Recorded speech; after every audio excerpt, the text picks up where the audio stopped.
Hare Krishna, Srila Prabhupada ki jai. We're going to continue reading where we left off Friday. These are questions that were asked to Srila Prabhupada about the spiritual world, the nature of the world. Some questions about how we ended up not in the spiritual world, which we haven't really discussed. They're a little, I would say, amorphous. Anyway, the discussion could go on forever. So we decided not to talk much about how we got here and talk more about the nature of that world and various questions, details that were asked to Srila Prabhupada by people who are trying to understand, as we're trying to understand the nature of the spiritual world, which sometimes is difficult because we're in the material world. You probably noticed that, right? Yeah, so we're in the material world, which is conducted by the three modes of material nature. The spiritual world is not, and therefore it's a little difficult to properly grasp the nature, and so that's what we're trying to do, properly grasp the nature. And yesterday, I was going through all my old CDs. Like, why have CDs anymore? Like piles of them. That was all from the 90s. And early 2000s. And I found something interesting when I was in Los Angeles in 1995. I was going out every day, every weekday to universities. And there were just a few of us, and sometimes I was chanting alone. Well, actually, this happened before. I was in Austin, Texas, and I would go out. My wife, myself, one or two brahmacharis, they would distribute books and we would just sit on the street and chant. And so I made a CD of Kartal's tabla. It's actually from a keyboard, tabla. Kartal's tabla and tambura, all from the keyboard. And then I made a CD of that, and I had a little battery-operated system, and I would play it and sing with it. And I found it. This was must have been made in 1995. So, it's a few years after 1995, isn't it? Like 25 years. So, 25 years later, I found the CD. Yeah, there it is. I found it. Interesting. And I found all kinds of interesting things. But today I'm going to chant like I used to chant. We're going to try to chant with it. And it's not... maybe tomorrow I'll have an adapter and we can go straight into the recorder. Now you're going to hear it kind of in the background from my speakers, which are here. My microphone's here, and it's to the back of the speakers. So, not perfect, but let's see what happens. This is my closest I'm going to get to a harmonium sound on this.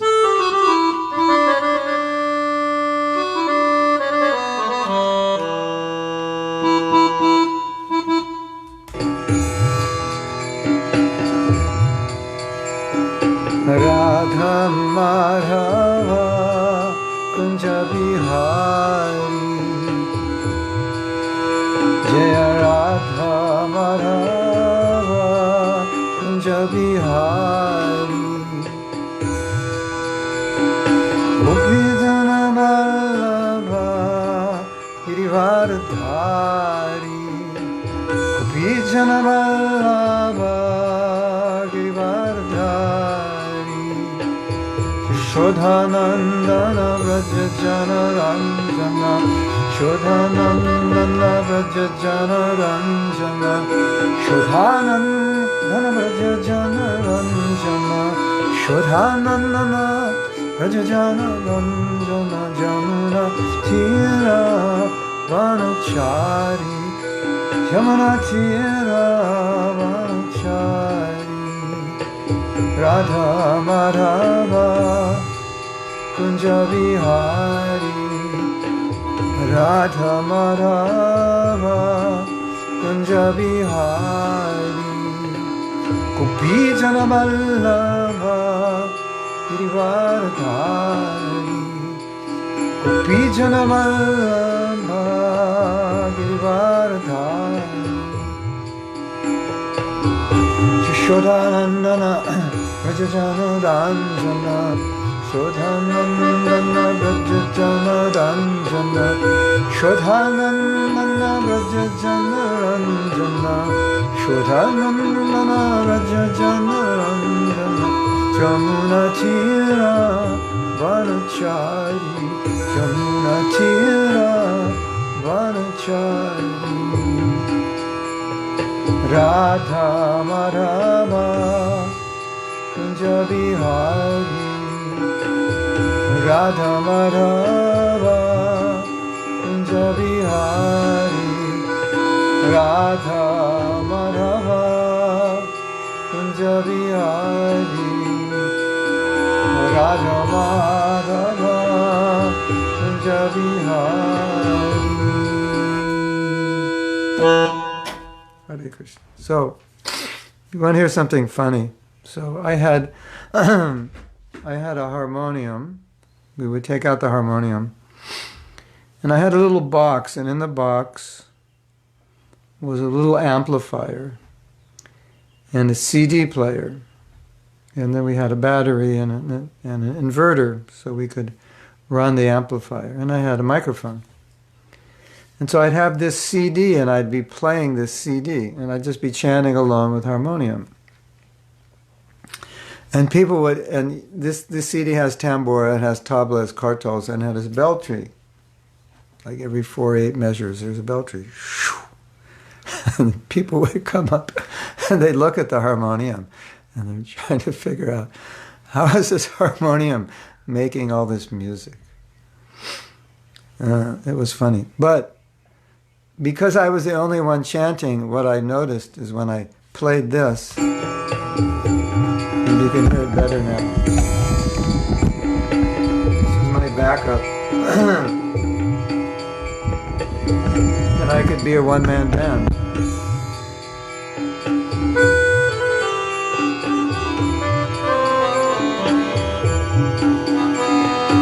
Hare Krishna, Hare Krishna, Krishna Krishna, Hare Hare, Hare Rama, Hare Rama, Rama Rama, Hare Hare. So I could do that. And then somehow or other, it would attract more people to come and inquire about books and Krishna consciousness than it would if it was just me sitting with some kartals. So that's what I did, and I found it, and there it is, you have it. And I found lots of other interesting things. You know, we were talking about reading stories with background music. Well, I found maybe 8 tracks of background music that I created probably around 20 years ago. Interesting. Now I have all this music, which is my own, which we could use for background, for reading. And I will do it eventually. You have my word, my promise. You will get reading Prabhupada's books with some background music. I already did the Rasa Leela 2 weeks ago, but I have to just mix it, and I haven't had time because I dedicated myself to working on something else, a few other priorities. So here we are, everyone. It is Monday, June 15th, 2020. And we've been reading for the past 2.5 months about dying, because it's such a interesting subject, and a subject which is avoided quite often. So we decided to tackle it, and we've benefited from it tremendously. So we are going to continue reading from where we left off regarding questions that were asked Srila Prabhupada. I don't know where we left off. Kamaniya, you know where we left off? You have to go, and will unfortunately miss today's class. Oh no. Dun-dun-dun. Gabriel is filling in for me. Gabriela. Delagato. I have forwarded her the latest questions about... Okay, so we just have to figure out where we left off. I'm online on my phone, listening at least to the first half hour. Okay. So Gabriella says, Srimad Bhagavatam, 6/115, London, August. Okay, let me look. Let me look. Da-dum. That's where we left off.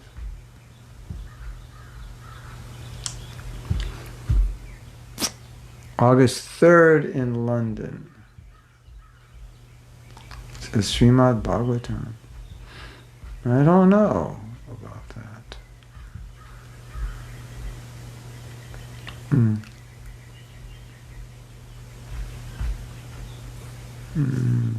Give me a second. Yes, I found it. Okay. 6/115, is that correct? Yeah, all right, that's where we left off. So, under Gabriela Delegato, under her name, you will see what we're reading now. So a devotee named Kulik Shekhar is asking a question. Prabhupada can't hear it. Prabhupada says, I cannot hear you. Kulik Shekhar, could you explain a little bit about the position in which we are situated in the spiritual sky before coming to the material world? Oh no. I included that question. I was just reading something about that this morning, written by a devotee who was formerly in ISKCON, quite a scholar, and he said something that made no sense to me. And sometimes when you have these discussions, it's a little bit like that. Some things which are so transcendental, sometimes they're hard to get our head around because from the material perspective, it doesn't make sense. Anyway, let's see what Prabhupada says. What position did we occupy in the spiritual sky before we fell into the material world? Prabhupada, you are already in the spiritual sky, but you are simply covered. Just like the sun is already there. You are already there, but there is a cloud. So in other words, Prabhupada's saying, from a certain perspective, there is no material world. There's only the spiritual world. Just like there's only sunshine, but on the other side, there's only sun, there's never not sun, but on the other side of the clouds, it looks like there's no sun. Or at nighttime, it looks like there's no sun, but the sun is always there. So it's a cover. So there is only one world, but we call material when we're covered by the modes of nature. Just like the sun is already there, you are already there, but there is a cloud which hinders your checking, your seeing of the sun. Similarly, the sky is one when it is clouded or not clouded. So actually, we are always in the spiritual world. But when you forget Krishna by the cloud of illusion, that is material.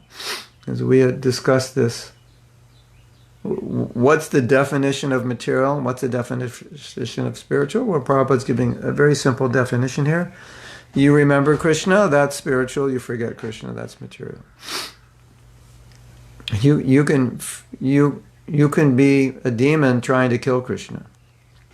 So you're in Krishna's presence, but not a whole lot of purification. I mean, obviously some purification, but not the same purification that a devotee gets. So you're trying to remember Krishna, see him everywhere. That's spiritual. You're trying to forget Krishna everywhere, which is what materialists are trying to do, or specifically atheists are trying to do. That's material. It's the same world, but the vision is different. The consciousness is different. The actions are different. When the sky is clouded, you cannot see the sun. It does not mean that you are in a different sky. You are in the same sky. When the cloud is clear, you are in the same sky. But the difference of position is due to the cloud. That is called Maya. When you forget Krishna, that is material. And as soon as you become Krishna conscious, that is spiritual. Just like here, the temple. It is not in London, it is in Vaikuntha. Prabhupada would often say that. The temple is not in such and such city, it's in the spiritual world. Devotees. Haribol! Jai Prabhupada! And you could imagine that some people who were sitting there, maybe younger devotees or devotees who were not progressing well in Krishna consciousness, when Prabhupada said, this temple is the spiritual world, some of them probably were doubting that or confused about it. You know, it feels like London to me. It's kind of cold outside and dark and damp, as London can get. Sometimes this one, when was this? Was this the winter? No, it was the summer. Oh, yeah. So it might have been sunny that day. But still, whatever the condition of London was that day, I'm sure some people were thinking, how is this the spiritual world? When I go outside, it's London. And I'm getting old. And I have to sleep, I have to eat, and so forth. And so Prabhupada's point is interesting, that wherever there is Krishna, that's removing the clouds. That's a spiritual world. That's it. There actually is no material world, but when we're in material consciousness, then we see the world as separate from Krishna, and then there's the material world. Otherwise, there is no material world. That's interesting, isn't it? A devotee doesn't live in the material world because there is no material world for him, because he sees things only in relation to Krishna, so there's no material world. And if I don't see that way, then there's a cloud, and then I'm in the material world. And all the problems of the material world will affect me. And you say, but Prabhu, your body is material. Yes, but your consciousness is not in the material world. That's the idea. Let's read on. Because here everyone is Krishna conscious. They haven't forgotten Krishna. Therefore, they are in Vaikuntha. Others may see, oh, you are in London. How are you in Vaikuntha? Just like Krishna in Bhagavad Gita is said, Ishvara Sarva Bhutanam Hrideshte Arjuna Tishtati. God is situated in everyone's heart. So everyone's heart means he is in the heart of the hog also. But if the hog is within the stool, that does not mean Krishna is also within the stool. Similarly, the devotees, although they are in London or New York, they're in Vaikuntha. That is to be realized when one is in Krishna consciousness. Yatra tishtanti mad bhakta tata tishtami narada. Krishna says, I live there where my devotees are there. I don't live in this verse. I don't live in Vaikuntha. I live where, I think the verse is, I don't live in Vaikuntha. I don't live in the hearts of the yogis. I live where my devotees are glorifying me. So, Krishna consciousness, in a sense, there's this huge frustrating factor in Krishna consciousness. And the frustrating factor is that we know Krishna is present in his name. We know Krishna is present in the temple, in the deity, in the devotee, in the Bhagavatam.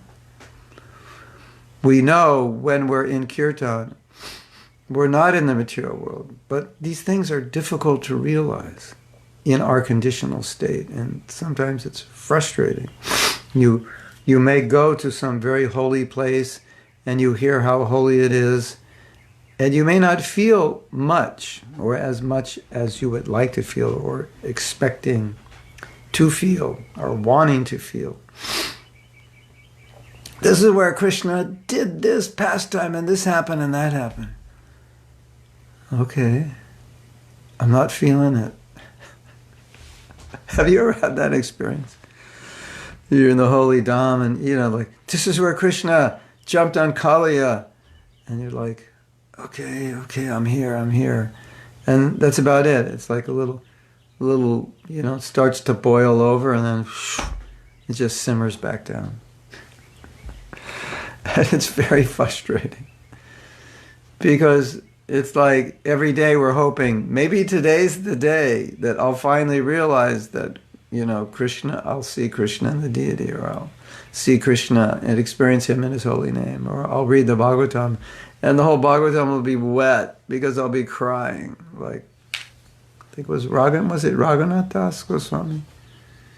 His Bhagavatam was always wet because he was crying when he was reading it. It's just that Krishna's amazing. He just has to cry.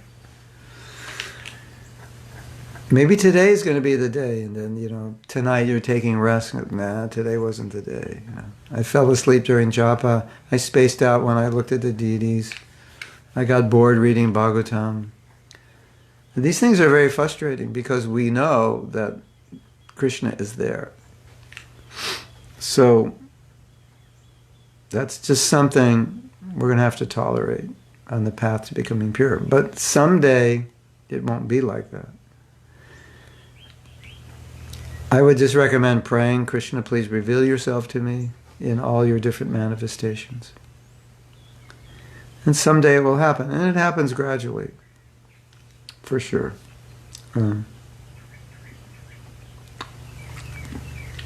So I think... Similarly, the devotees, although they are in London or New York, they're in Vaikuntha. That is to be realized when one is in Krishna consciousness. Yatra tishtanti madbhakta tatra tishtami narada. Krishna says, I live there where my devotees are there. So Krishna can be everywhere when there is devotee. So this material world, spiritual world, means you forget Krishna. That is material. When you are Krishna conscious, that is spiritual. That's all. You may remain in the same place because everything is Krishna's. Ishar Vashram Idam Sharvam. Isopanishad. First verse. So how you can distinguish what is material, what is spiritual?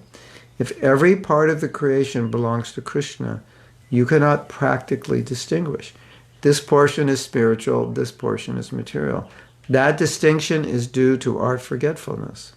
So as soon as you come to Krishna consciousness, you will find everything spiritual. Such a nice explanation of the difference between material and spiritual.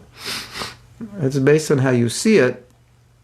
Seeing it is part of it, but really it's based how you interact with it. Because if you actually see it as spiritual, you'll interact with it as spiritual. And then you won't take anything for yourself. You won't live a life which is sensuous. Because you see Krishna everywhere. And if you see Krishna everywhere and everything, then it all belongs to Him. Then it has to be used for Him. And there is no material world for you. Welcome to the spiritual world. Hare Krishna. You like the spiritual world? It's nice here, right? Only Krishna, nothing else. I only see Krishna. When Mahaprabhu was, when he transformed into a devotee, mad in love of God, he was a teacher at that time, teaching grammar, and then he came back. And as he was teaching grammar, he said, everything means Krishna. There's only Krishna. Even all the grammar lessons, everything in the grammar lesson, what does it mean? Oh, teacher, what does it mean? It means Krishna. Only Krishna, Krishna, Krishna, Krishna. That's all it means, Krishna, Krishna. Yeah, so one time Prabhupada said, I forget the context, but he said, we're just trying to inject Krishna everywhere in everything. Just get Krishna everywhere in people's minds. That's when Prabhupada that's why he even liked it, even if their articles were bad, if they mentioned Krishna. The Hare Krishnas are doing something bad. Okay, we don't want that kind of PR, but Krishna's name was there. Krishna got in there. Kamsa, Shishupal, always thinking of Krishna, very Krishna conscious. Some of the two most Krishna conscious living entities that ever existed, Kamsa and Shishupal. Not favorably Krishna conscious, but Krishna conscious nevertheless. They were in samadhi, Krishna samadhi. So there is something to be said about thinking of Krishna, even inimically.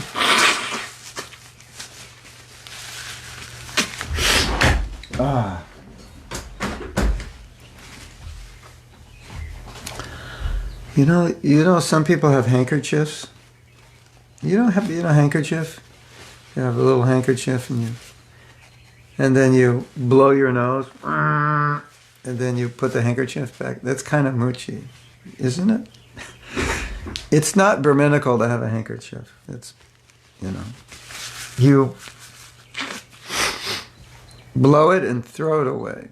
And let me see if I can get some magic medicine. Taiwanese magic medicine. Maybe this will help me. Stop sneezing.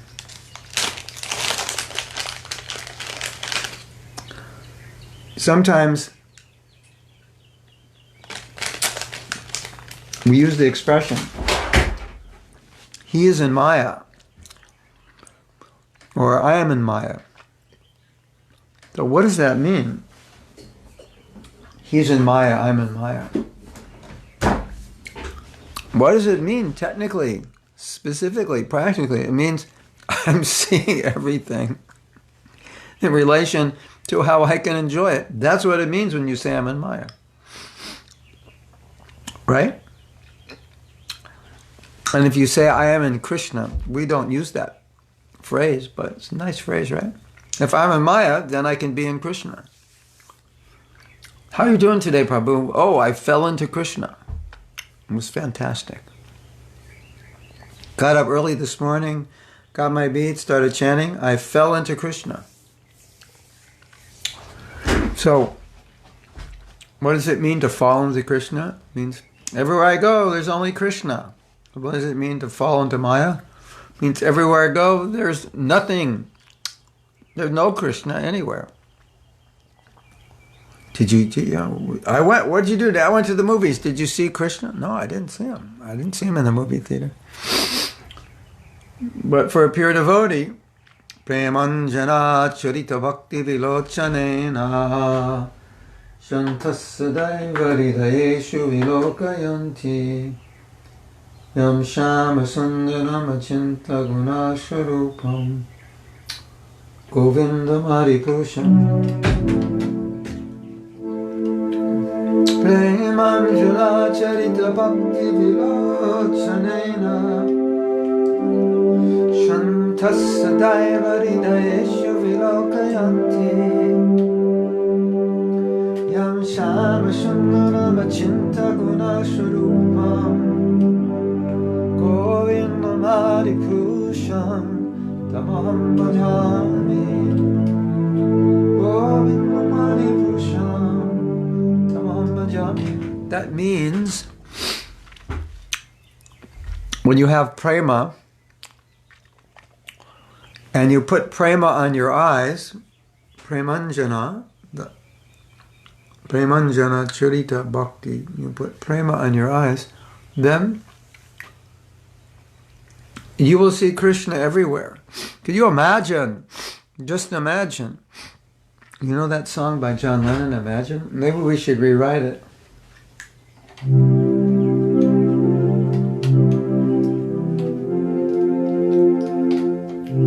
Imagine you see Krishna in everybody's heart. No black or white or color, just super soul in their heart. I don't know the rest of the song. Imagine all the devotees chanting Harinam. Yeah, something like that. So that's our, you know that song by John Lennon, Imagine? He says, imagine there's no religion. Wow, yeah, that would solve a lot of problems. Well, maybe it would solve some problems as long as the people are spiritual. Imagine you see Krishna.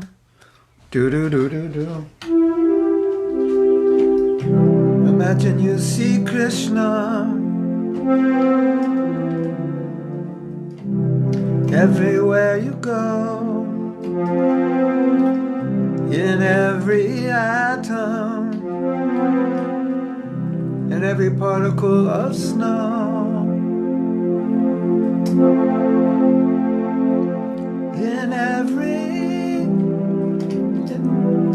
every living entity, you see Krishna. There was a devotee. This is I find this so interesting. I probably read this like 45 years ago, and it just stuck in my mind. I thought, this is amazing. Lord Chaitanya had a follower, disciple, devotee. And he told the devotee, he said, wherever you go, you see Krishna. And he said, therefore, just by you existing, your Krishna consciousness is expanding at every moment because you're seeing Krishna everywhere. Isn't that interesting? It's especially interesting if you turn that idea around.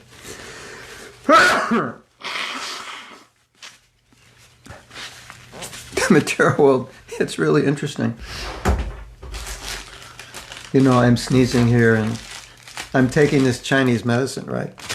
So probably like 10 years from now, I'll find out, no, you're allergic to the medicine that you think was supposed to cure you. That's why you're sneezing, because you're taking this medicine. The cure is worse than the disease, right? So, you see Krishna everywhere you go. Therefore, wherever you look, you're Krishna conscious. And the longer you live, the more Krishna conscious you are, because everywhere you go, you see Krishna.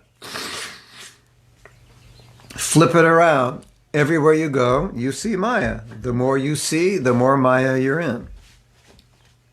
Isn't it? It's an interesting way of looking at the world, isn't it?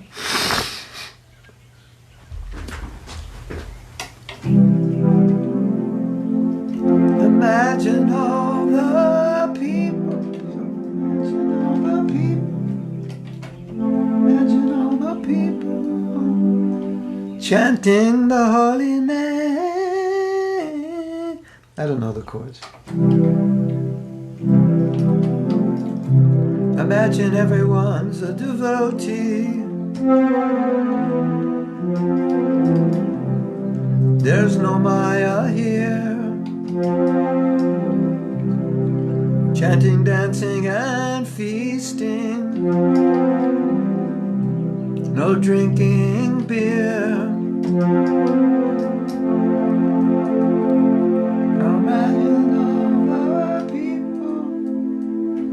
Marco, you have to give me the chords for that. Then we can make up some good lyrics. Imagine all the people. Imagine all the people chanting. I think Narendra did that. Yeah, I think he did that song and Krishnized it. Anyway, here's the takeaway. One of the big takeaways from this, what Prabhupada's saying here is, the more you become Krishna conscious, the more you become Krishna conscious. The less you're Krishna conscious, the less you're Krishna conscious. The more you're in Maya, the more you become Maya conscious. It's just the way. The more you see Maya, the more you want Maya. The more you see Krishna, the more you want Krishna. So, try to see Krishna everywhere. That's Krishna consciousness. Try to see how to utilize everything in Krishna's service. That's Krishna consciousness. Try to see Krishna everything. And everyone. You know, now with this, the consciousness that the world is in now, where it's coming out how much minority groups have been exploited. Here you go. Krishna says in the Bhagavad Gita, Vidya Vinaya Sampane Brahmani Gavi Hashtini Suni Chaiva Supakicha Pandita Samadarshana. The Pandit sees equally everyone. Imagine a world in which we all saw everyone. We saw Krishna in everyone's heart. Wow, beautiful. Okay, so Gabriela, we'll go to the next one. This is Bhagavad Gita 16:16, South Africa. Well, let's see if you have any comments. Gabriela from Santiago. Gabriela is down at the bottom of the universe almost. Not the bottom of the universe, bottom of this planet. Chile. I mean, it's very chilly in Chile in the winter, especially if you go to the south. It's near the south. It's near the South Pole. Viragopal ki jai. Okay. So the next one, yeah. So Gabriella, we're going to go to Lecture Bhagavad Gita 16:16. You can put it all in one place, the whole quote. Otherwise, it's hard to follow.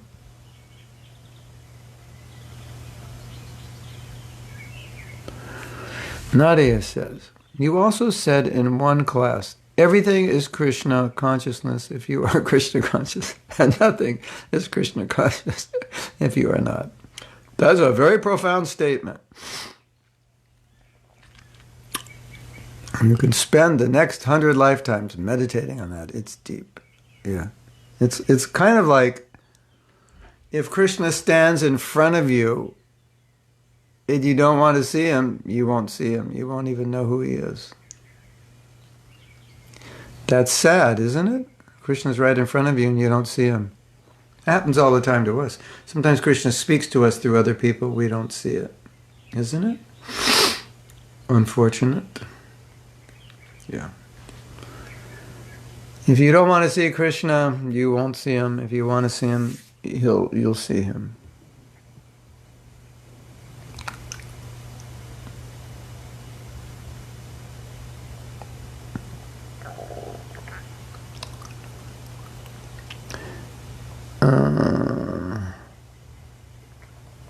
Okay. Imagine you see Krishna. What are the chords? Marco, give me the chords. See, if I were a real musician, I'd be able to figure this out.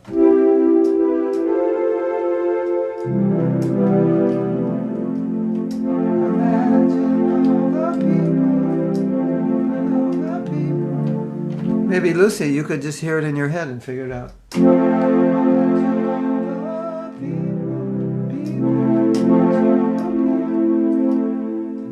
There's only so many chords, it's got to be one of them.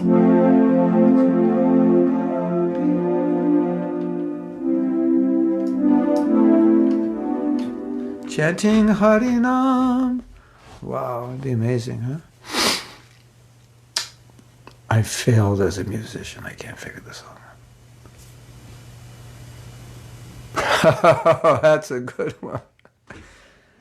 Imagine you see Krishna and every person you don't like. Well, we could make... All right, some more. Okay, we need more verses. I like that one, Gabriella. 5 stars to you. Okay. Imagine you see Krishna running towards you. Imagine you see Krishna running towards you. He greets you like an old friend and embraces you. All right, that's a good thing to imagine, yeah. You know, honestly, I think about that a lot. When I see that picture of Krishna embracing Gopakumar, I think, yeah. I always tell devotees, you know, this is Gopakumar, he's meeting Krishna for the first time.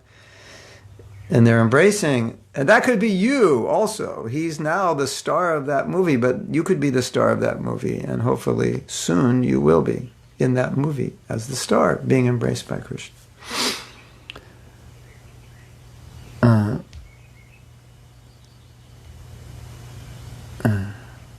Oh, then it fades out and it's Govinda Jaya Jaya, yeah. Oh, okay. Sounds good. All right.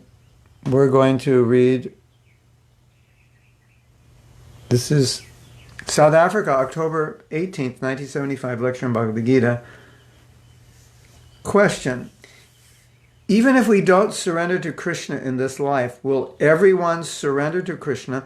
Will everyone go back to Godhead eventually? Good question. Prabhupada. So you've got doubt? Rest assured, not everyone will do that. Not everyone will surrender. So you have no worries. It is not that Everyone will do that. Therefore, Chaitanya Mahaprabhu says, E rupe brahmanda brahmite kona bhagyavan jiv. Madhya-lila 19.151.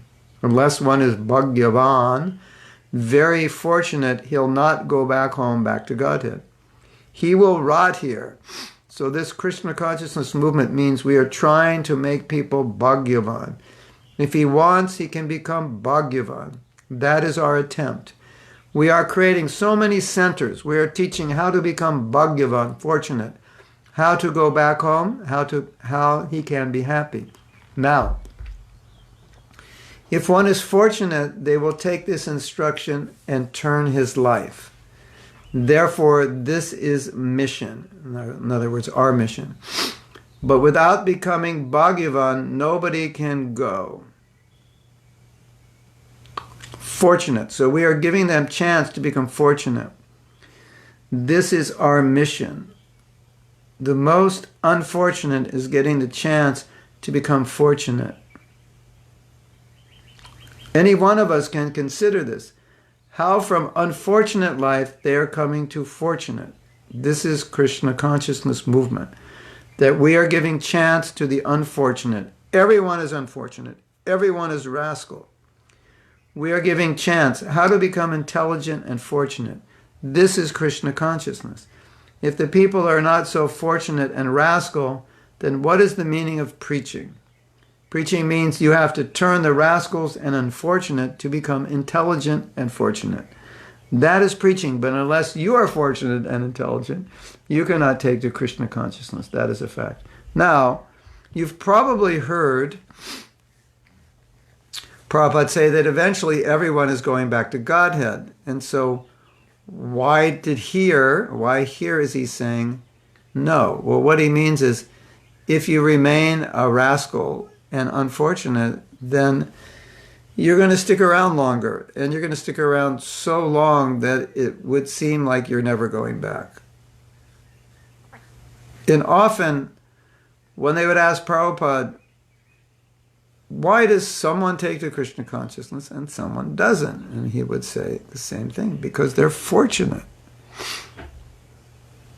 And so you think, well, is that all? Well, then how do you become fortunate? What does it mean to be fortunate? And so many questions will go through your head.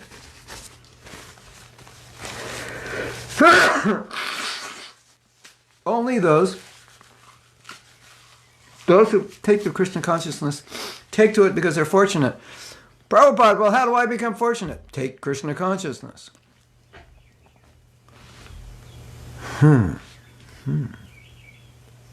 Fortunate people take to it. How do I become fortunate? Take it, then you're fortunate. Oh, okay.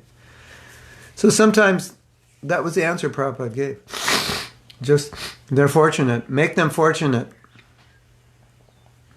Make the unfortunate fortunate. But when we hear this, what I hear, I have to become fortunate by taking it. I have to make myself fortunate by taking advantage of Krishna consciousness. So we should all think like this.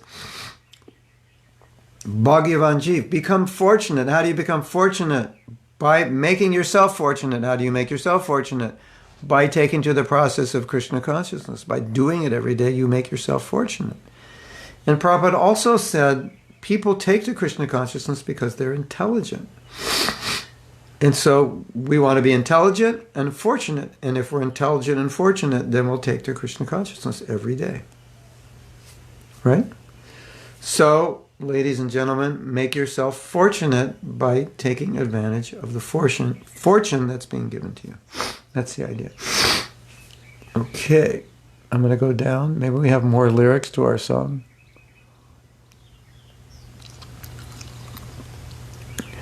C major 7th, F for the verses.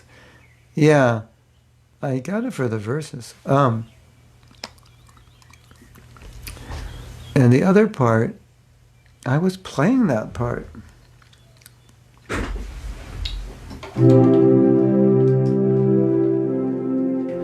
Okay.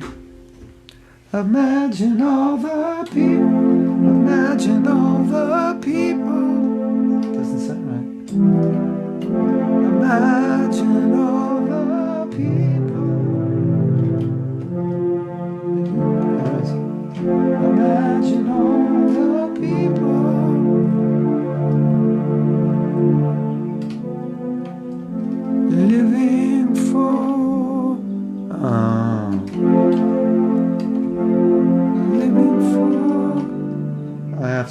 I have to practice this.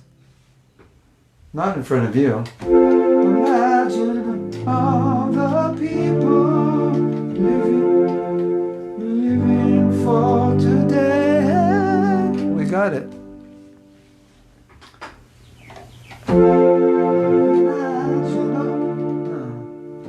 Imagine all the people chanting Harina. That's it. That is such a good song if you change the words to Krishna consciousness. Yeah, we'll have to Krishnaize that song. And you're going to give me the lyrics, all of you. Send me your lyrics. C major 7th, yeah. What if I see Krishna in every entity,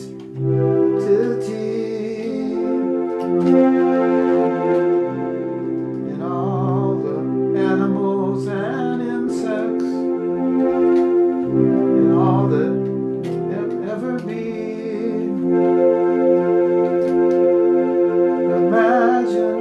Imagine what a world would we have today. Hey, hey. Oh, Krishna. Well, there were 4 Beatles. At least one of them became a devotee. That's not bad, right? 1 out of 4. That's amazing. It would be quite amazing if they all became devotees, right? And they singing all these Krishna conscious songs, and the devotees in the studio helping them write the lyrics. That would have been amazing. You know the story about George Harrison and Here Comes the Sun? You know that song? Something in the way she moves me. You know that song? I don't want to see her now.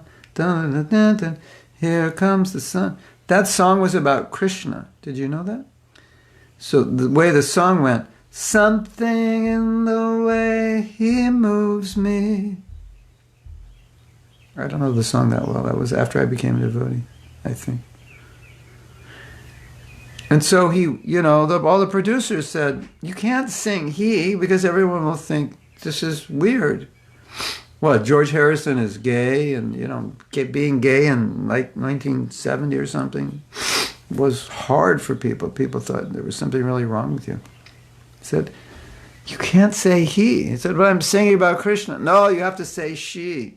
So he had to change it, but something in the way she moves me. But he was thinking of Krishna when he sang it. Did you know that? Raise your hand if you knew that. How many of you knew that? An interesting fact of trivia, George Harrison trivia in relation to Krishna, that he was actually singing about Krishna, not about some girl. Here comes the sun. Yeah.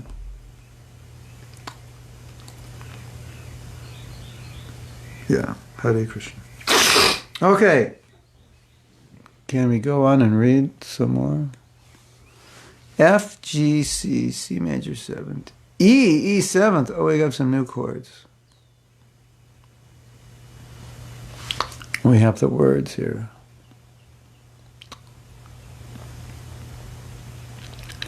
You may say I'm a dreamer, but I'm not the only one. I hope someday you'll join us and the world will become one. Yeah, not without Krishna. Not without Krishna. We got all kinds of chords. Isn't it interesting? Sometimes you go online and say, what's the chords for this song? You go to different sites and you get different chords, which means you can play it different ways. Okay, we have a question. What in practice the fortunate means? Why some are more fortunate? Woo, that's a good question. And some are less. And the answer is become more fortunate. And the other answer is make other people fortunate. You do your best to make other people fortunate by giving them Krishna, and then whatever happens will happen. Why they become fortunate? Well, It's difficult to say. Because Prabhupada, when asked this question, he didn't give a pat answer. Sometimes he said they're intelligent. Because they're intelligent, they take to it. And there's also another factor, which is, of course, the ultimate factor, by the association of devotees. So, if we have to give a pat answer, I would give this. That due to the interaction between a person's past piety, the piety that you create now by engaging them in devotional service, because you can, maybe they don't have much piety, but somehow you make friends with them, they have a nature they like to help, you get them to engage in service, and by your own purity and power, that combination, that it all works together. So, people have to begin bhakti somewhere, and the more you can engage them, and the more Krishna conscious you are, the faster they'll advance. But somehow or other, they're fortunate. They come in touch with devotees. And when Prabhupada was asked this question, and he gave many answers. One answer is, he said, Prabhupada, what did we do to meet you? And he said, nothing. The question was, what was our fortune to meet you? And he said, it was just I created your good fortune. So the pure devotee comes, he engages you in devotional service, he creates your good fortune. Somehow or other you take it up. Why you take it up? All right, you were a devotee in your past life, some fortune, some inspiration, you meet a pure devotee, somehow or other you take it up, it all happens. And you'll never know exactly why someone takes it and someone doesn't, but you could, say, well, he's not pious, he doesn't have the samskars. That may be true, but in Mahaprabhu's movement, it's like you don't need all that. You just need mercy. So, from my perspective as a preacher, I just think, what can I do to be an example? What can I do to communicate Krishna consciousness? What can I do to inspire people? What can I do to make people feel happy in Krishna consciousness and comfortable? And then things will fall as they fall. That's the best we can do. At least give them the fortune. And one of the ways we give them the fortune is through kirtan, prasadam, and service. Everybody likes to eat and everybody likes to sing and dance. So, at least that much.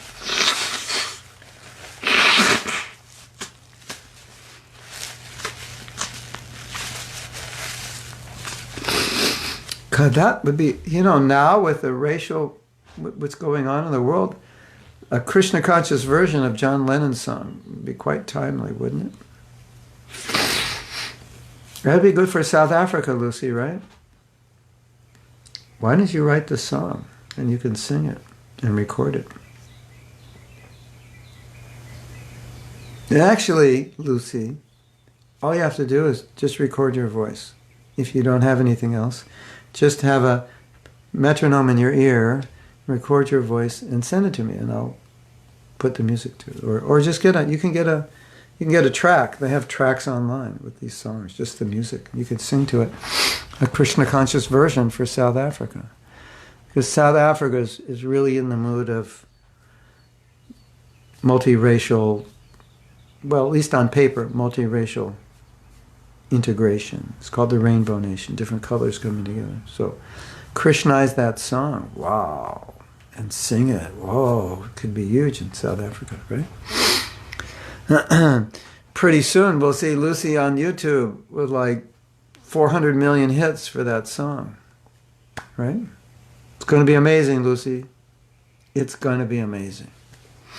Okay.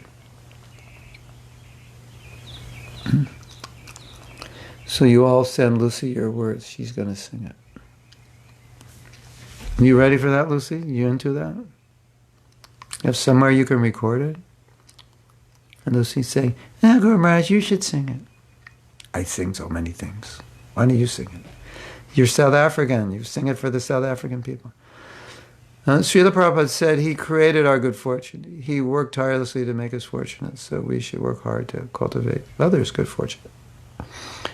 Gopalananda, you took the words right out of my mouth. Imagine feeling Krishna always in your heart every time Boo-hoo-hoo-hoo-hoo.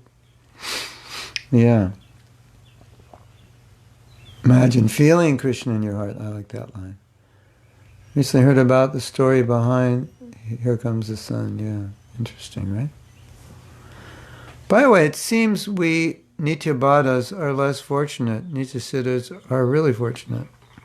Now that is a difficult question. I'm wondering if Nityasiddha also had to go through material world. No, not all of them. Some. No, there's some Nityasiddha that never come here.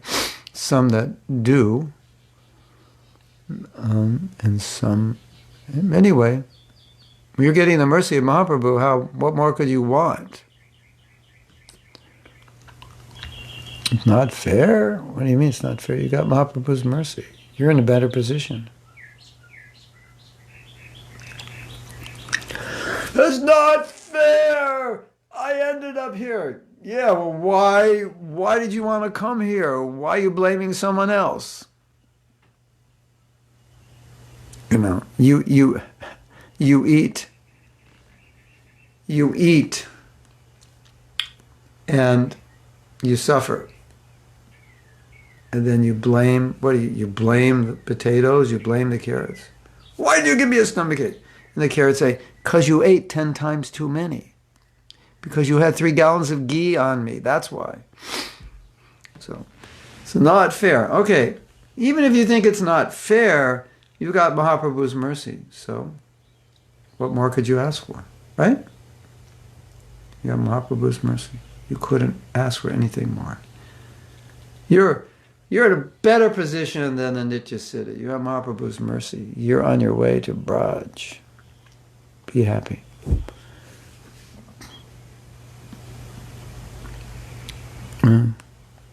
Yeah, oh, Joshua Green.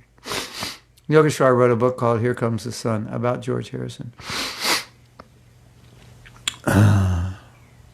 Rupa says, we worship the sun god by chanting the Gayatri mantra. Yes. Surya is the life and soul of this universe, and there are innumerable. And the sun god is, Krishna is also Surya Narayan. It's the sun god, life and soul, just the spirit. It's the life and soul of the entire Krishna. So that Surya, that sun god, is actually Krishna. Narayan. In his past life, the devotee was a demon. That's why, fortunate, continuing. His past life, the devotee was a devotee. Yeah, but you have to start somewhere. So, there's a lot of people who weren't devotees who are starting their Krishna consciousness now. So that's also there, because you have to start from scratch. You have to start from zero. And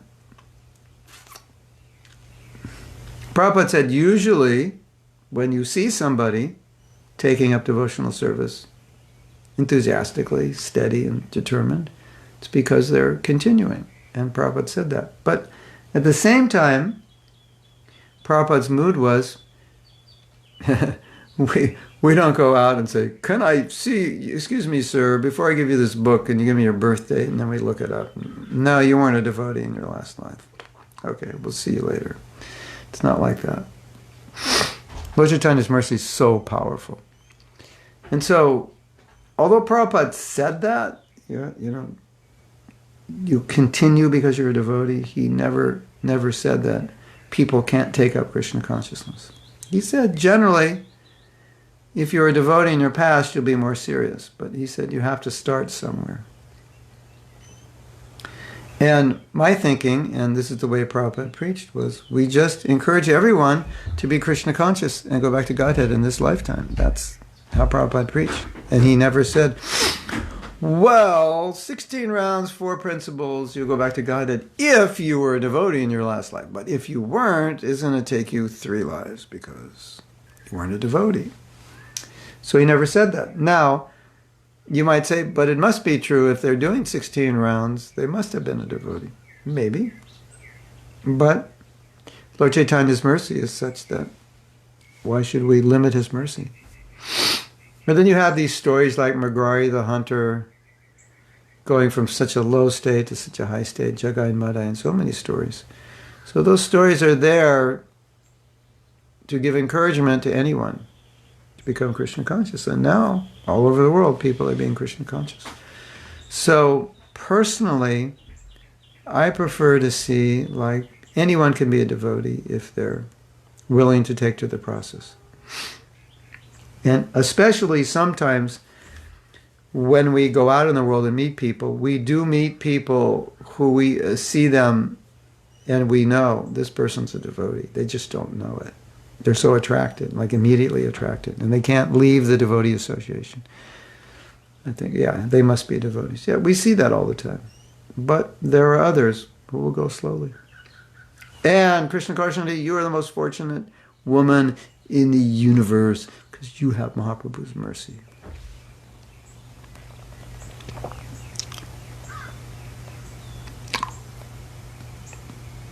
Okay, Lucy's going to sing the song that's going to be the song that's going to bring South Africa together, and the world together. It's going to be a nice song. Yeah. You know they have this saying, I'm colorblind? You know that? What do you think about this group of people? What do you think about Chinese people? What do you think about Arab people? What do you think about African people? I'm colorblind. What does that mean? It means Vidya Vinaya Sampane Brahmani Gavi Hashnini. I just see the soul. I don't see the body.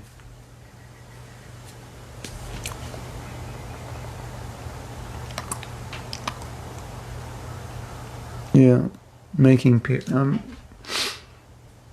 Kamini says, I appreciate you added making people comfortable. Yeah, it's very important. You know, here's a problem. We have a problem that when the movement started, everyone lived in the temple. Everyone was brahmachari or brahmacharini. And that's a model, which is a very important model and powerful model for those who want to live in temples and get that training, which is fantastic. If you live in a temple, get that training, it's fantastic. But, and there are many devotees also who choose to live in India, and they really like India. And they've been living there for years. And even some of them have become kind of like Indians. They talk a little bit like Indians, they dress like Indians. They really love it. Have you ever seen that? An American devotee, a Western devotee, they're in India, and they're like, Acha. They're just becoming Indian. Doesn't mean they probably were Indians in their last life. They just love it. But from what I see, the mass of people that are coming to Krishna consciousness, they don't, it's not in their nature or consciousness to think about living in a temple or being Indian. They just kind of adapt Krishna consciousness and integrate it as much as they feel comfortable with within their life and practice it. Not as Indians or brahmacharis or brahmacharinis. That's what I see. I'm not making a judgment that it's good or bad or right or wrong.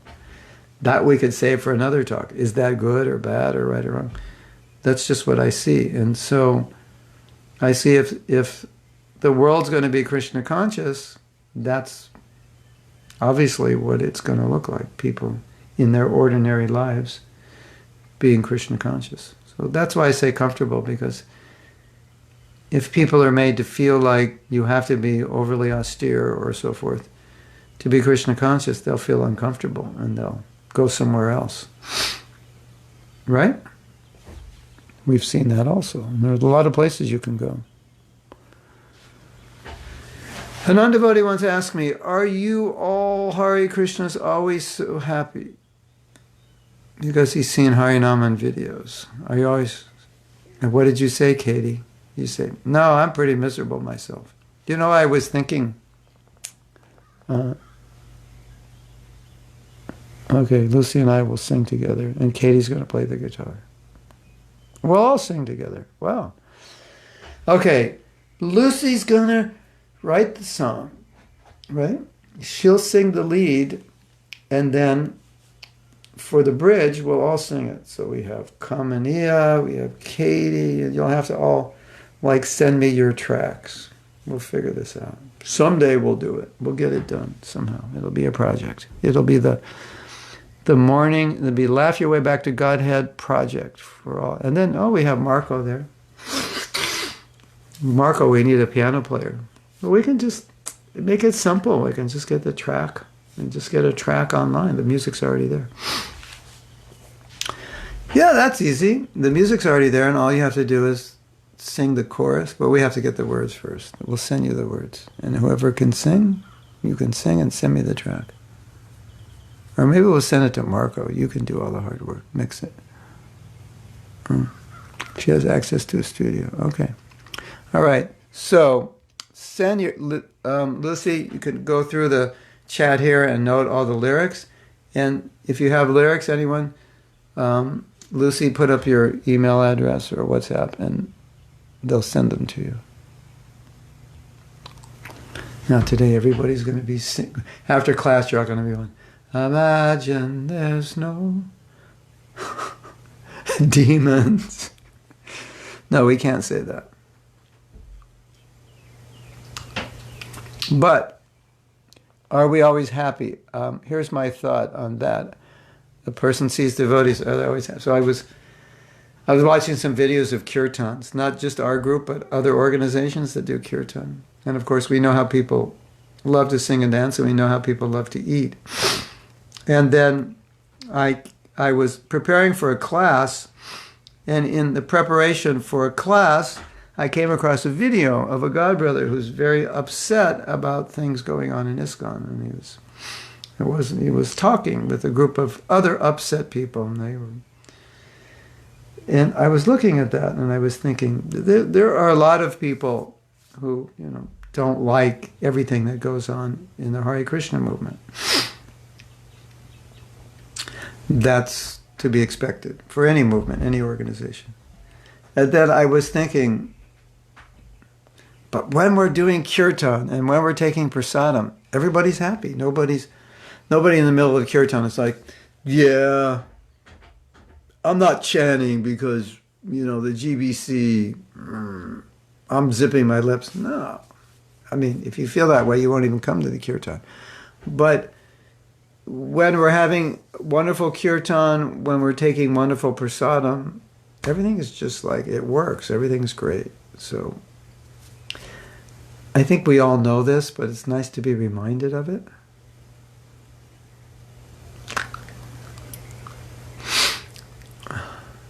Isn't it?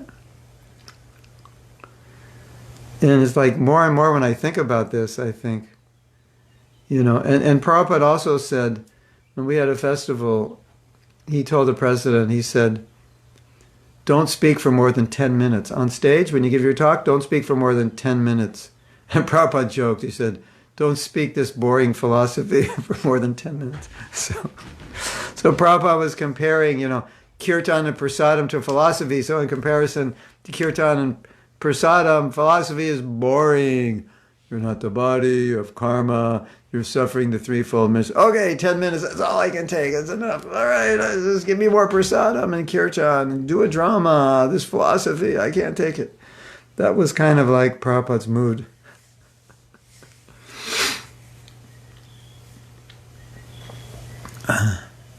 So I was thinking of that the last few days. I was thinking, where there's kirtan and good prasadam, it seems like everything is okay. And all the problems, that's another t-shirt, all the problems start when the kirtan stops. Isn't it? Isn't it? As long as the kirtan's going, it's like everybody's happy, That's a great t-shirt. All the problems start when the kirtan stops. Make a note of that. I've always felt like that. Haven't you?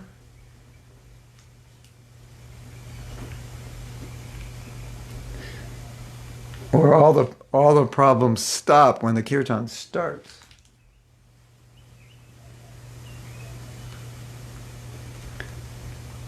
I think it's better when you could do it either way. Yeah.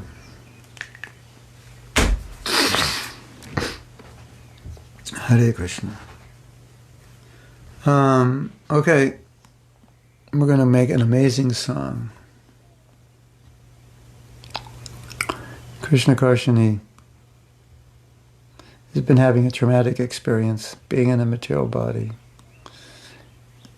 You know how we said, remember like a month or so ago, we said, your body is your prison suit and the material world is the prison.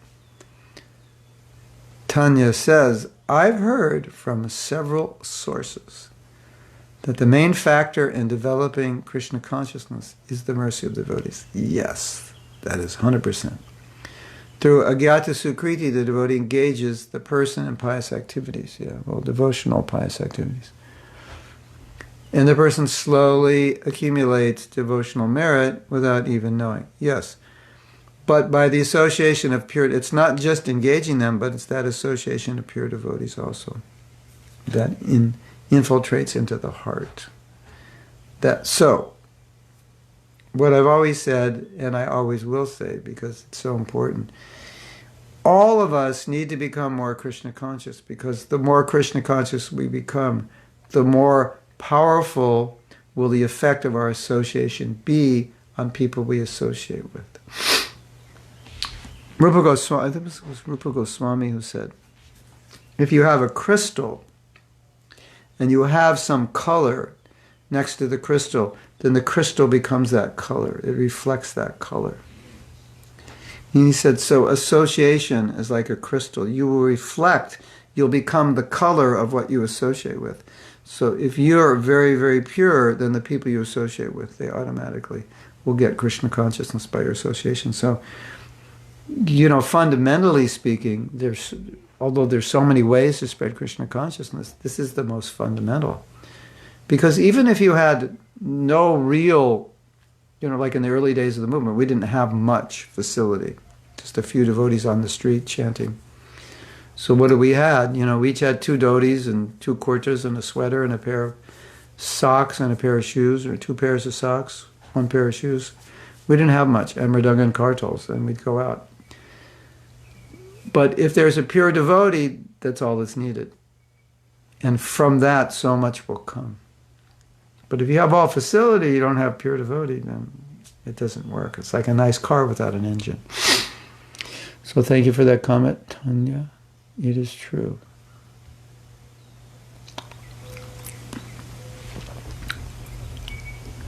Maybe you could incorporate a children's choir into some of the chorus. That would charm many people. Good idea. Why not? Yeah, that would be easy to do, right? If you can get them in the studio. Lucy, we should just travel around South Africa doing kirtan in all the villages, right? Indradumna Swami used to do that. Distribute prasadam, go in all little towns, do kirtan. It's like chanting, dancing. It's so interesting when you see kirtans of African devotees and how they're dancing. It's like, I love watching it because they're such good dancers and they love to dance so much. Sadhyarupa says, I am confused. In one place, Prabhupada said, my Guru Maharaj sent Lord Chaitanya's associates. Then he said, I created your good fortune. This is a very good point. When I think based on what I'm saying, based on this discussion, we've actually answered this question. That for some that's true, and for others, the other is true, and for some both are true. Because let's say Satyarupa, you were so-and-so Maharaj in your last life.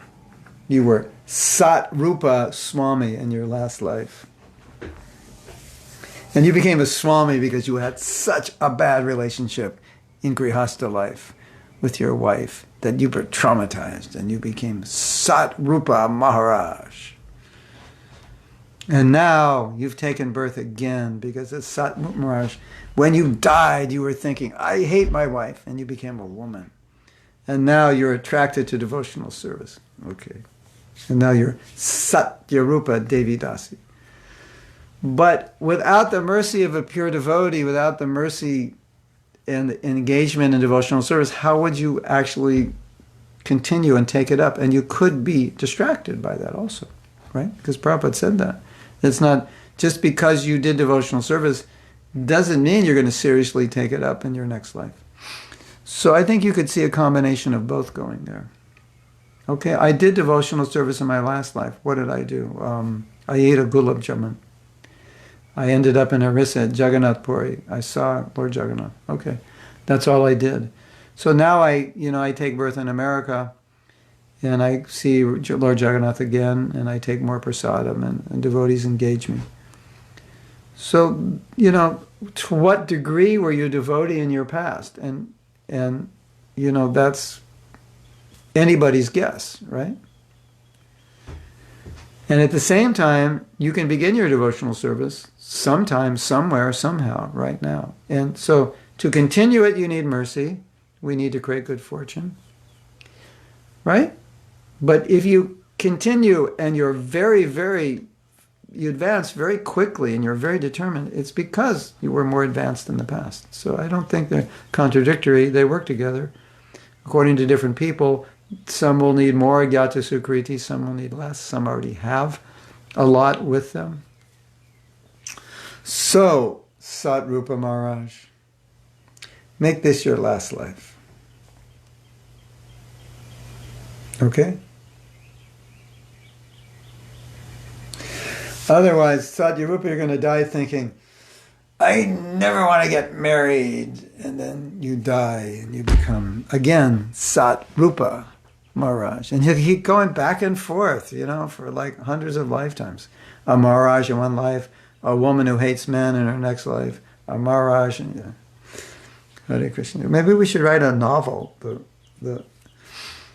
the escapades of Sat Rupa Maharaj and all the lives he goes through. And this sounds funny, but it's quite possible this could happen, because if we don't change, we have the same nature, and then the same nature keeps acting out life after life. I hope you're laughing, Satya Rupa, and not crying. I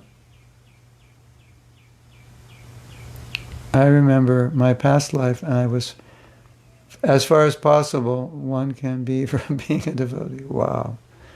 Just see, that proves the point. Anything's possible. I'm colorblind is a problematic phrase at this point in our history, although when it's used in a Krishna conscious mood, of course, we understand as devotees what it means. But others find it offensive. Yeah. We're transcendentally colorblind. Well, at least in America, when someone says I'm colorblind, they're trying to say they don't notice color. But I guess the problem is that they say it, but it's not true. Is that why it's offensive, Kamaniya? Because the people who say it don't act like they're colorblind? Anyway, this is a big issue, but Vidya Vinaya Sampane Brahmani Gavi Hashtini, the Pandit sees a Brahman, dog, cat, elephant, meat eater, outcast, dog eater, outcast.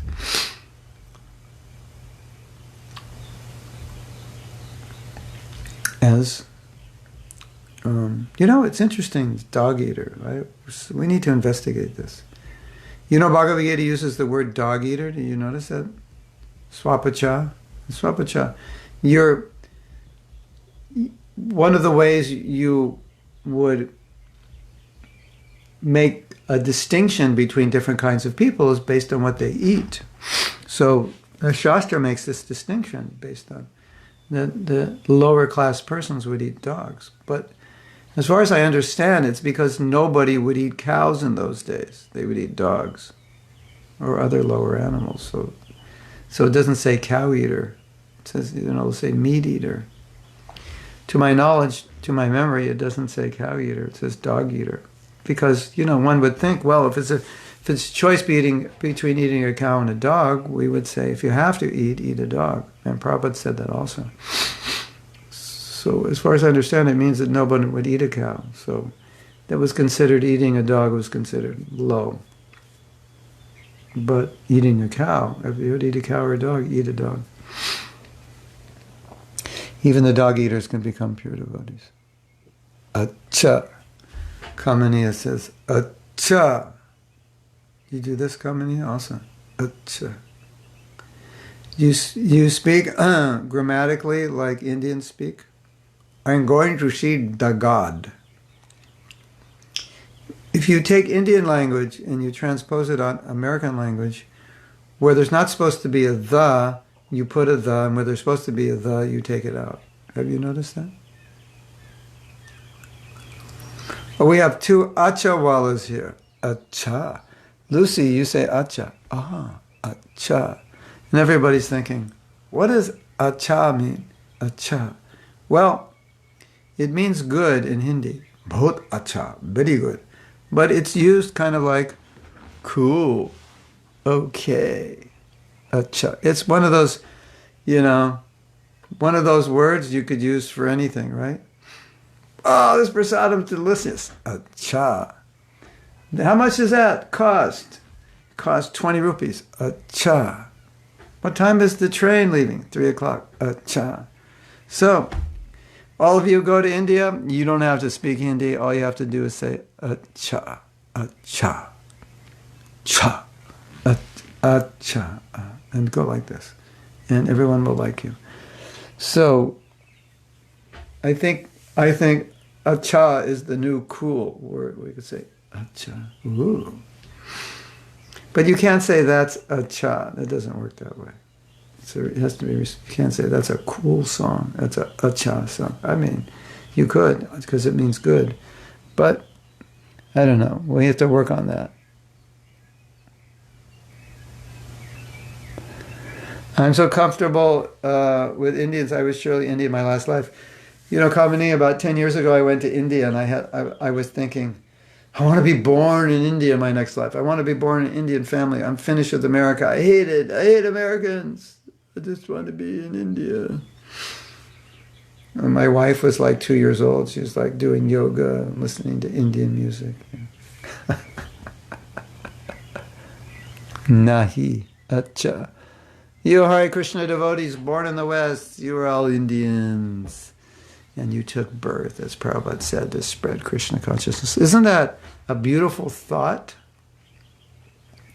That I took birth in America, and Anna took birth in Greece, and Kamina took birth in England, and Krishna Karshini in Poland, and Aditi in Germany, and Nadia in Siberia, and whoever else is listening from the Ukraine, and France, and all these places, and Mexico and South America.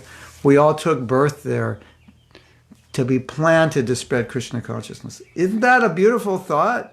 Instead of thinking I took birth to enjoy, I took birth by divine arrangement to help Srila Prabhupada in the country I took birth in, make that country Krishna conscious. That is the thought for the day, the thought for the week, the thought for the month, the thought for the year, the thought for the decade, the thought for your lifetime. I love that thought. When Prabhupada said that, my whole Vyasa Puja offering this year, which you won't be able to see until Vyasa Puja. It's not the one in my Vyasa Puja book. That was my 2019 offering, because you get the year before. It's on this topic. Like, did we take birth? Because, this very question, is it all mercy or were we devotees? And I go back and forth, pros and cons. It's an interesting offering. I think it's interesting, and I debate this. But the conclusion, if I remember correctly, the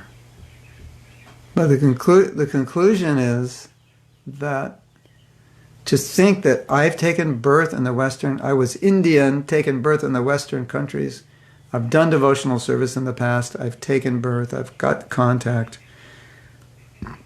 and even like Anna says, I don't have contact, which, if you do past life regression, the question is, which life was it? It's not necessarily the last one. So maybe you skip back a few.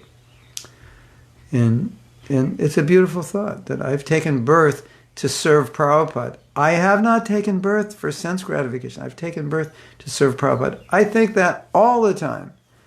People say, how have you remained in devotional service all these years? And I think one of the answers, or many answers, I think one of the answers is I never thought of myself as born for sense gratification. Once I met Prabhupada, it's like, oh, I was born to serve you.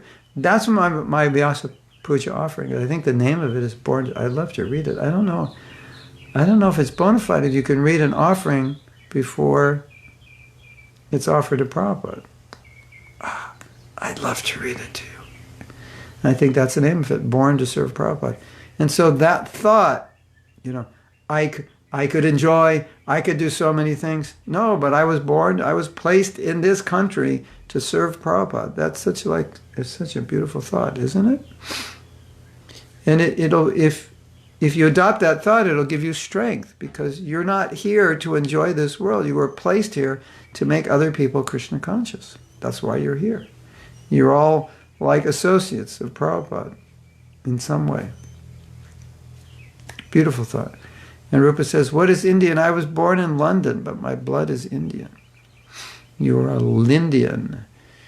Rupa is a Lindian, born in London, but Indian parents or grandparents. It's another beautiful thought, Rupa and all of you. I was once meditating on this. It's incredible. Now with the racism on everyone's mind, it's a beautiful thought that every human being, in some way, you're related to. In some way, everyone is a brother or sister. Isn't it? Today, if you go out, you see other people. Every person you see, think, he's my brother or she's my sister. Every single person. It's amazing. I've done this. I can't say I do it 24/7. Maybe someday. And this could be a line from your song, Lucy. Although it's kind of cliche, we're all brothers and sisters. But if you see everyone just like a brother or sister, it's amazing how that affects your interaction with people, how you deal with them. You feel connected. You feel so much closer. So actually we're brothers and sisters. It's not you and me working to get the resources of this world. We're just one family, sharing the planet together. And that consciousness, wow, if we had that consciousness, it would be a different world, right? The Vaishyas need that consciousness because they don't deal with people like family. This 5G is coming out. It's going to be bad. That's all I can say. It should be illegal. Making people comfortable in taking up Krishna consciousness for me also means encouraging them in making baby steps. Yeah. I think Indian is people who live in India. That's profound. But yeah, I think Indian is people who have Indian passports, isn't it? No. But you have Indian bodies, and you're a coconut because you're born in the West, so white inside, brown outside. Anyway, the world now is like, what's Indian? What's pure Indian? Go to India and, you drive by a university and the kids are sitting out in t-shirts and jeans and smoking, and all the boys and girls are hanging together. It looks like anywhere in the world. So how Indian is that?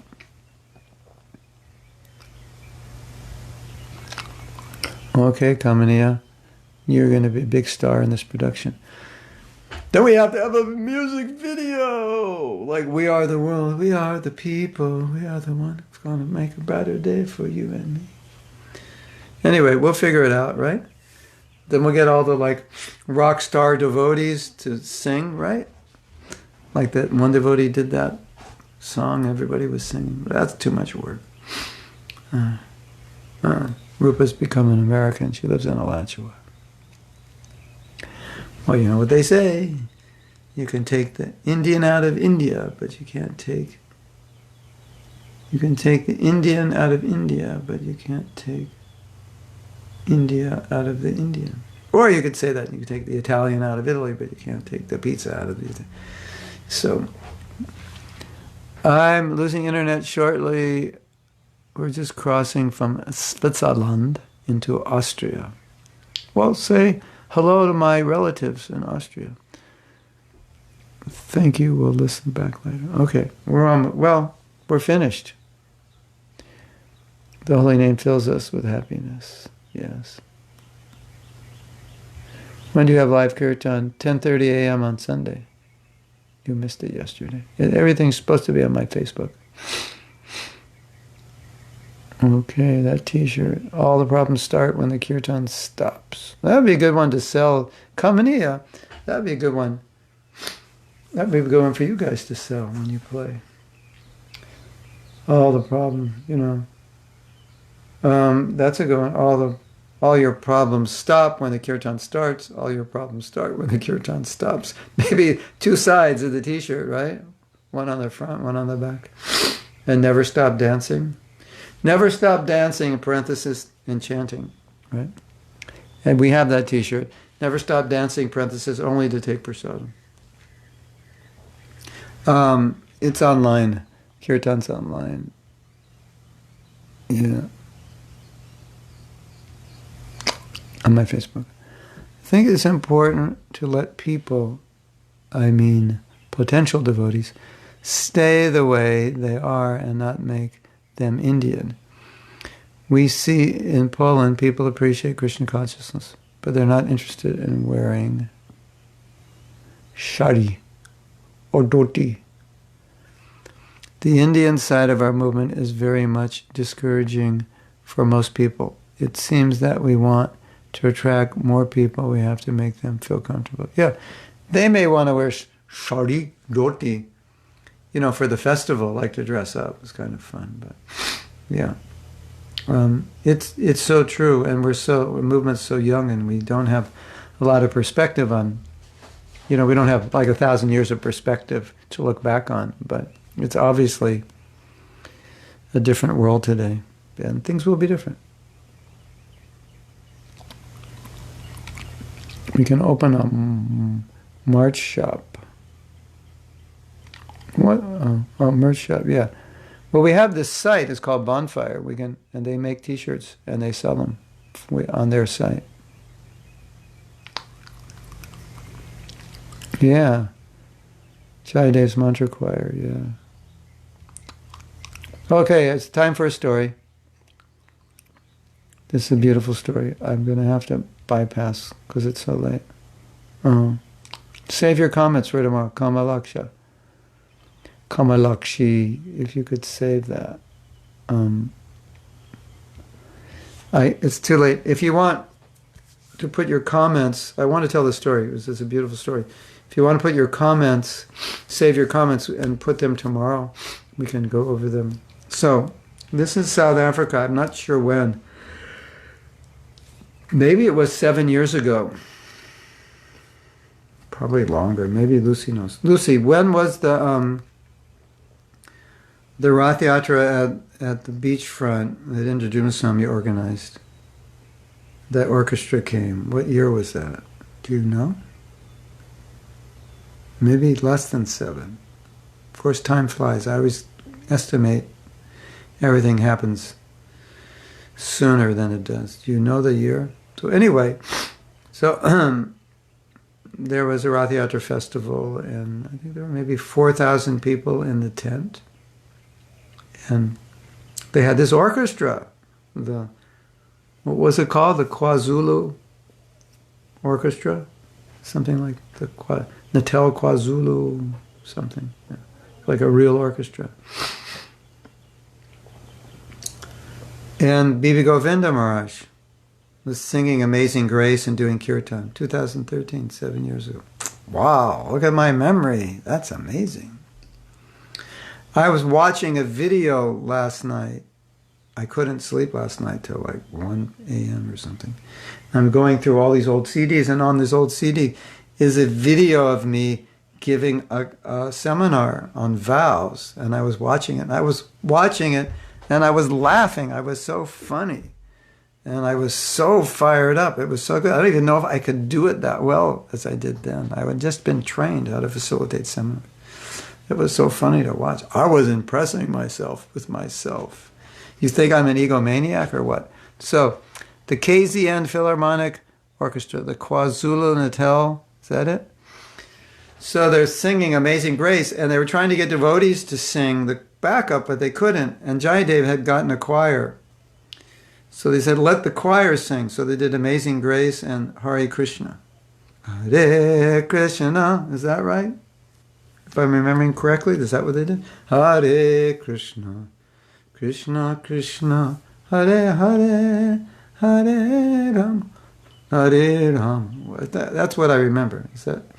So they had, I think they were all, the choir was all dressed in, they're like gospel singers from Africa, African gospel singers. Doesn't get any better than that.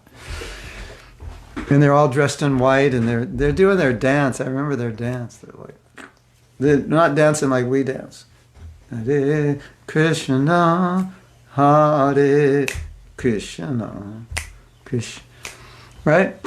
So, Bibi Govinda's singing, you know. And then there's a lady, one of the gospel choir singers, next to him. And he grabs her hand. This was not planned. And he gives her the mic. These gospel singers are all Christians, right? And they were just hired. They're willing to do it, but they're all Christian gospel singers. Really good. He gives her the mic, and then she, Hare Krishna, Hare Krishna. And so this black gospel woman, female singer in South Africa is singing the Hare Krishna mantra.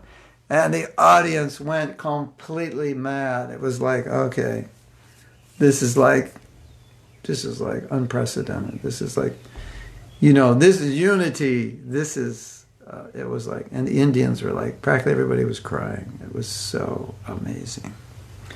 They were singing Amazing Grace, and it was so amazing. Put the link. You want to see the link to that? I don't have it. Maybe Lucy can find it. Maybe it's not been recorded. I don't know. It was amazing. You have to imagine it on your mind. She's singing, and they're singing together. It was like, whoa. Hare Krishna. Okay, we're going to go. And yes, we're doing a program today at 2 for the Pandavasena in London. I don't know if anyone else can join. It's about Grihastha life. I think it's a private program. You'll have to take your birth, another birth as a coolie, a guru coolie, as they say, in London to join it. Become part of the Pandavasena, I think. Hare Krishna. Srila Prabhupada ki jai. Gaur Premanandi. Hari Hari Bol.